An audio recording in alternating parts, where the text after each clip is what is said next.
Hey guys, and welcome to another video here on our channel, The Guide. I'm Benjamin, also known as Taz, and in this video I have a very special skill move for you, which will help you to create chances in and around the box. And I'm talking about the first touch fake shot. Personally, this is a staple in my game for many years now. It was good and it's still good. It's very versatile, and as I already said, it's going to help you if you struggle to create chances in and around the box. And this is in particular interesting because this is the area where you create your chances in FIFA 20. You pass along in the midfield and you try to get the ball to a striker, and then you can use the first touch fake shot to create the space, to create the opportunity to score. In this video, I'm going to explain how you do the first touch fake shot and then what you should be looking out for when you want to use it.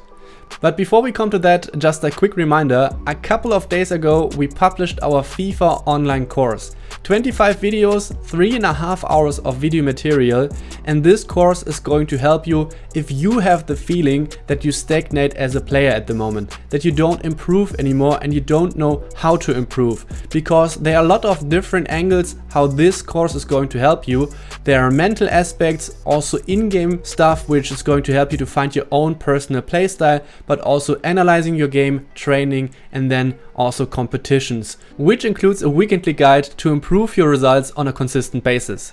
There are 3 videos which you can watch for free on the course website. The link is in the video description, so you can see for yourself if you think that this course is going to suit you. The price is a special launch offer, so only available for a limited time. So if you think about buying this course, make sure to wait not too long. And if you decide to buy it, make sure to use the code THEGUIDE to get another 10% off. Now let's get back to the first touch fake shot.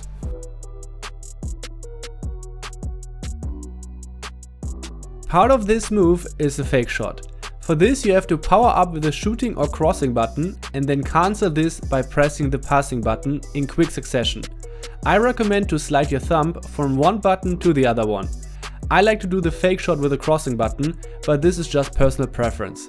To do the fake shot to control the ball, you have to do this input before your player is about to get to the ball. You have to be quite early with this, but I will talk about this in detail later in this video. At last, we have the part which makes the first touch fake shot so good.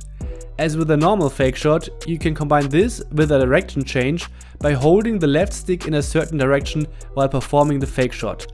This is the real power of this move. Basically, you can do the fake shot in every direction, but when you start experimenting with this, you will notice that the move is performed slower or faster depending on the direction. To put it quite simple, you don't want to stress the direction change too much. The bigger the angle between the current running direction and the direction that you go with a fake shot, the slower the execution. Agility and balance also influence how quickly this move is performed, so it's not recommended to go for this move with your big center backs, for example. As you can rapidly change the direction when you control the ball, this move excels in 1 versus 1 situations in and around the box. Using this move, you become a real nightmare for your opponent. There are 2 factors that contribute to this. A, as already mentioned, you can quickly change the direction, which is already hard to defend. But B, you force the decision on your opponent. If he's really good, he notices the animation of the fake shot when it starts, but then has to guess in which direction you're going to perform it. You always want to have your opponent guessing. So let's have a look at a situation in detail. I play a pass to my striker and only this one defender is opposing me on my way to the goal. As you can see, I do the input of the fake shot long before the ball gets to my player, and I also already do the input for the direction change with the left stick. A few moments later, my opponent switches to the defender. It's the only thing that he can do, but this is also good for me. Because now, in order for him to prevent me from scoring, he has to react super quick and also with the right guess. The animation of the fake shot has already started and I could end it in these directions, making it hard for my opponent to react properly. In the end, he decides to move his defender a little bit down. I perform the fake shot to the upper side, have a clear path to goal and score. In the background you can see more of these situations, and what you can often see is that I use the fake shot to control the ball in such way that with the next ball contact I'm able to have a shot on goal. So I set it up the right angle and also to the strong foot. Doing it that way, you can punish an error by your opponent in the easiest way. Wrong positioning by your opponent and you score. But better opponents will know that, so make sure to always keep that in mind. You can't always go for the same variation. If you want to learn more about such things, this is a topic that we also explain in our online course in detail. Another benefit is that the fake shot itself is a slick animation. So even when your opponent is not that far off with his positioning, there's a chance that you get past him with a fake shot. But the first touch fake shot isn't limited to only create a chance in and around the box. Theoretically, you could do it every time when you control the ball. This isn't something that we recommend, but it shows the power of this move quite good. So sometimes I like to use the first touch fake shot in the midfield when I have the feeling that my opponent is going to try to pressure me on the ball control. Here I'm about to receive the ball, my player is moving in that direction and my opponent just switched to the defender right in front of me. This could become quite problematic. But I use the fake shot to directly move to the side, avoiding the opponent who is approaching me from the front, giving me enough time on the ball to find an easy pass on the wing. So by the use of the first touch fake shot, I was able to get away from the pressure of my opponent quite easily.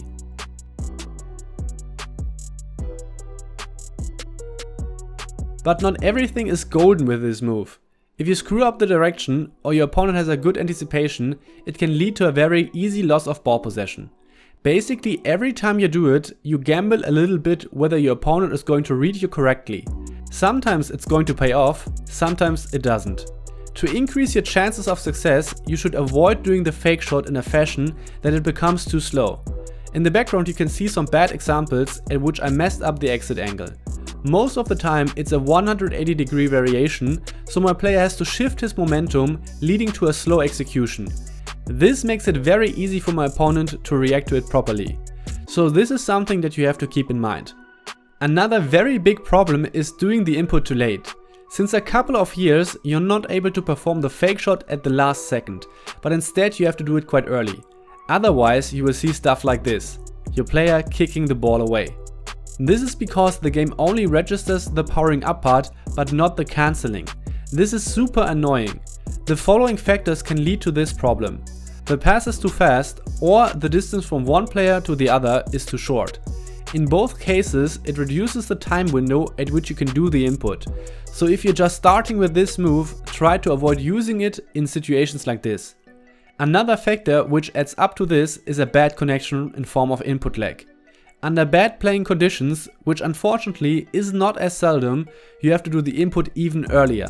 So when you have such a bad game, you have to be aware that when you go for a first touch fake shot, you have to be very decisive with it and you can't make up your mind last second and do the input.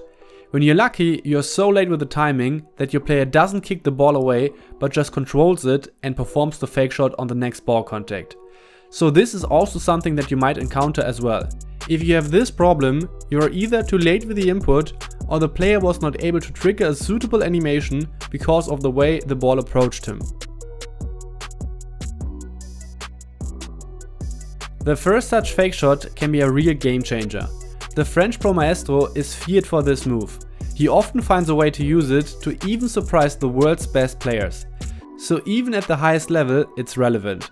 The key to mastering this move is finding the right angles while staying flexible enough in the execution to not be readable for your opponent. If you're able to do so, only a small misstep by your opponent is necessary to make it worth. Integrating this move in your repertoire can then be the difference to get 1 or 2 more wins in the weekend league, for example. We hope this tutorial was helpful for you. If this was the case, we would appreciate a like and also share it with your friends. This helps us quite a lot. Don't forget to follow us and also on our social media channels to always keep up to date. If you're interested in improving your game in a more efficient way, check out the video description to get to our coaching website, at which we offer individual coaching with pro, top 100 and elite players. Thanks for your attention, keep a clean sheet, I'm out.